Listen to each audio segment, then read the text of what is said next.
नमस्कार मित्रों, मैं जनपद गोरखपुर तहसील गोला थाना गोला के अंतर्गत रात में एक हादसा हुई है। जो हादसे में अपने ही परिवार आप देख रहे हैं सोशल मीडिया जोन। जनपद गोरखपुर के गोला क्षेत्र के धूपगढ़ गांव में एक दिल दहला देने वाली घटना ने पूरे इलाके को सनसनी में डाल दिया। एक क्रूर पति ने घरेलू विवाद के चलते पत्नी को मौत के घाट उतारा। घटना की जानकारी मिलते ही ग्रामीणों में हड़कंप मच गया और पुलिस ने तत्काल मौके पर पहुंचकर आरोपी पति को हिरासत में ले लिया। मृतिका के परिवारजनों से संवाददाता राकेश दुबे मौके पर पहुंच करके मृतिका की नाबालिग बेटी से घटना की सारी सच्चाई सामने आई। अपने ही परिवार को अपने ही लोग जो है उसको मौत का अंजाम दिए हैं, जबकि यह बच्ची मौके से बयान दे रही है। उसकी यह मामा के लड़के हैं, इनके द्वारा वहाँ है, उनकी मामी भी आई है, सारा परिवार यहाँ मौके से है। मैं सबसे पूछता हूँ, वह सभी लोग बताएंगे।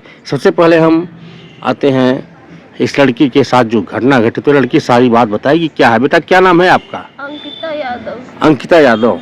कहाँ घर पड़ता है बेटा? भूपगढ़ जो। भूपगढ़ थाना आपका गोला पड़ता है? हाँ। तहसील गोला।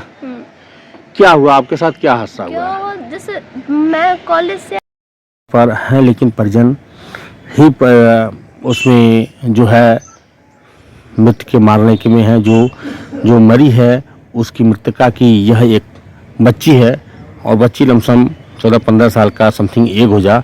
इनकी मामी भी हैं, इनके मामा के लड़के भी हैं। इनके मामा के लड़के के ही द्वारा तहरीर दी जा रही है, थाने में दे दी गई है। लास्ट पोस्टमार्टम के लिए पुलिस लेकर के पहुंचे। बच्ची बताई, क्या नाम है बेटा आपका? अंकिता यादव। कहाँ घर पड़ता है? भूपगढ़ जोत। भूतपुर जोत। क्या मामला है? ये कि हमेशा लोग मतलब उस पर जुल्म नहीं करते थे, कभी मतलब अच्छे से बात कोई बड़ी भी नहीं थी, तब भी उसको मार पीट यही सब करते थे। कौन से मारते थे? हाँ, भैया मारता था। जो बड़े पापा का जो लड़का है गोलू, उसको अमित, उसका हर जगह मतलब अमित मतलब गांव में लोग बुलाते थे गोलू। तो वही वो भी मारता था। मेरे पापा जो खुद ही, अब मुझे वो आज तक नहीं समझे कि ये क्या है। आपके पापा का क्या नाम है? सुरेश है। हाँ, वो ये नहीं आसा समझे कि है भी कि नहीं है। लेकिन मैं अगर कुछ बोल देती तो कहते थे ये क्या होगा, ये कुछ नहीं होगा। लेकिन अगर वो लोग बोलते थे ना तो उनकी हर बात सही रहती थी। और उनका अफेयर भी चलता है बड़ी मम्मी के साथ, जिनका नाम मुन्नी है।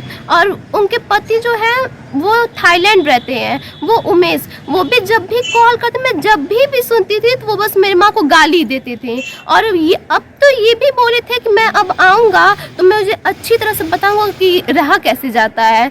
तो खैर वो तो नहीं आई, वो तो पहले ही चली गई। लेकिन फिर क्या बोला जाता कि इससे पहले भी लोग उसे मारे थे बहुत। बेटा आज की घटना बताओ, आज की घटना क्या है? आज मम्मी को मारा गया, कैसे मारा गया? हाँ, तो मैं थी नहीं, गोरखपुर थी, और मुझे लोग सुबह में लाए हैं जब बहुत ज़्यादा भीड़ वगैरह भी थी, मतलब वही 7 बजे। और मुझे छोड़ के लोग फिर चले गए हैं गोरखपुर, पता नहीं कहाँ गए हैं। और मैं यहाँ पे तो पता चला कि हाँ वो फांसी उसी लगा ली। और मुझे रास्ते में लोग ये बोले हैं कि कोई कुछ पूछेगा तो बोलना, मुझे नहीं पता है, किसी को कुछ बताना मत, और वो अपने से फांसी लगाई है। और तुम मेरे साथ रहोगी, हम लोग तुम्हें देखेंगे। वो लोग क्या ही मुझे देखेंगे जब मेरी माँ को ही नहीं देख सकते। कौन से लोग बोले थे साथ? मेरे अंकल बोले हैं, जिसका नाम है सुभाष है। अच्छा, आपके भैया? मेरे भैया वो और अंकल वो रात को ही घर छोड़ के गोरखपुर आए थे। लेकिन हमें जहाँ हम लोग रहते थे वहाँ से हटा के दूसरे रूम पे रखा गया कि पता ना चले कि हम लोग यहाँ पे आए हैं। और ये बोले हैं कि कोई मतलब कोई आ रहा है। हाँ, मतलब सुबह आपके मम्मी का घटना हो गया, तहरीर दिया गया, और थाने पर तहरीर दी गई? हाँ, तहरीर दी गई। कितने लोगों का नाम थे, कौन से लोग उसमें हैं? सुभाष है जो मेरे चाचा हैं, और अमित भैया है जो बड़े पापा के लड़के हैं, और बड़े पापा भी हैं जो कॉल पे डील किए थे। और उनकी पत्नी मुन्नी देवी है, और अंकल के पत्नी गीता देवी है, और दादी है जो सेवाती देवी है, और मेरे पापा जो सुरेश है। हाँ, ये सब लोग मिलकर किए हैं। यानी कि आपके पापा का भी उसमें सहयोग रहा है? और सबसे ज्यादा उनका ही रहा है, और बड़ी मम्मी के लड़के का जो गोलू है, अमित है। हाँ, अमित। क्या आप लोग क्या लगते हैं इस बच्ची का? मामी। कहाँ से आप, उनका नैहर कहाँ था? आपका मायका ननिहाल कहाँ था? वो सिहोरवा। वो थाना कौन सा पड़ता है? झंगा झंगा पड़ता है। यानी कि झंगा इसी जनपद में है, गोरखापुर में है। तब आप लोगों को मालूम कब हुआ? सुबह में बताया गया हमें। और वही खुद सुबह में, आप शांत रहिए, सुबह में वही लोग फोन किए थे उन्हीं परिवार से।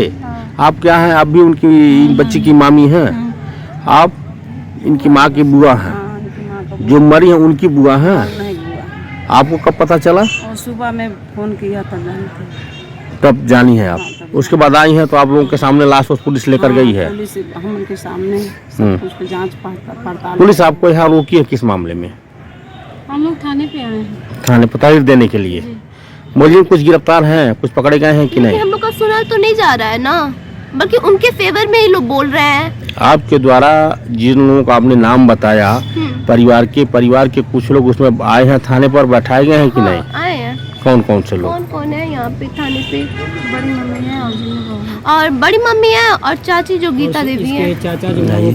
क्या नाम है बाबू आपका? मेरा ईश्वर चंद्र यादव नाम है। ईश्वर चंद यादव। आपके द्वारा तहरीर दिया गया थाने पे। हमारे द्वारा दिया गया। आप क्या लगते हैं इस बच्ची का? ये इनके मामा के लड़के हैं हम। इनके मामा की लड़की। आपके पिताजी बाहर रहते हैं? हाँ, हमारे पापा जी बाहर रहते हैं। आपको कब पता चला इस हमको घटना सुबह का? वही कॉल आया इसके पापा के द्वारा, बोले हैं कि इनकी मम्मी जो है फांसी लग गया है और उनका तबीयत खराब था, जो कि तबीयत उनका कभी खराब नहीं है, तो पूरी स्वस्थ थी। अभी परसों इसमें आप लोग क्या शंका जता रहे हैं? शंका ये जता रहे हैं सारे घर वाले मिल के किए हैं और पहले का प्लान था और इसे पहले ये लोग भेज दिए थे गोरखपुर पढ़ने के लिए। हाँ, और जब से हम गए तब बेटा से आपकी अब क्या आपकी पढ़ाई लिखाई कैसे चलेगी? आपकी माता पढ़ाई कोई पता कोई है ही नहीं, तो कौन मेरा पढ़ाई लिखाई, कौन फीस कौन क्या देगा मुझे पता ही नहीं है।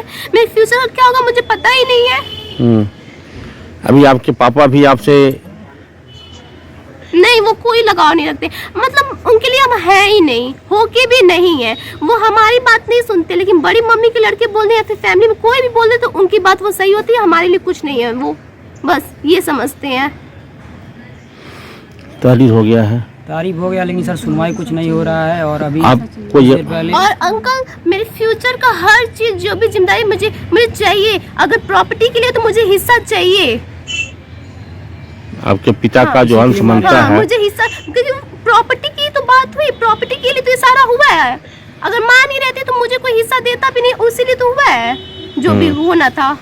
जो होना था हाँ, वो तो हो मुझे गया। वो प्रॉपर्टी के लिए तो मुझे हिस्सा चाहिए। प्रॉपर्टी के लिए। और मेरे फ्यूचर के लिए जब तक मैं पढ़ूं, मेरे पढ़ाई लिखाई मुझे पैसा, वो फीस, वो सब मुझे चाहिए। किससे? उन्हीं लोग से, मेरी फैमिली वाले से। फैमिली में सारे लोग तो देंगे नहीं, आपके हाँ, तो पिताजी जी देंगे। उन्हीं से चाहिए। तो जब पिताजी आपको मानते ही नहीं है तो कैसे तो क्यों? देंगे? तो कौन देगा? मेरा है ही कौन है उनके अलावा? जी मेरी माँ ही थी ना, आज तक तो वही जिम्मेदारी उठाती थी ना। जी। हाँ, तो अब उनका वो है तो वो करे। अब उत्तरदायित्व तो निभाना चाहिए। हाँ, फिर अब क्या करते हैं वो जांच का विषय। देखिए वो आपके साथ कितना बिहेव पर आते हैं कि नहीं आते हैं। क्या बाबू, अभी पुलिस के द्वारा कितने लोगों को गिरफ्तारी की गई है? इसके द्वारा दो लेडीज हैं और 2 जेंट्स हैं, जो कि कोई सुनवाई अभी किया नहीं जा रहा। जो लेडीज 2 हैं उनका क्या नाम है? गीता है और एक मुन्नी नाम। 2 लोग। हाँ, पुरुष में एक है अमित यादव और सुरेश यादव। यही लोग हैं। ठीक।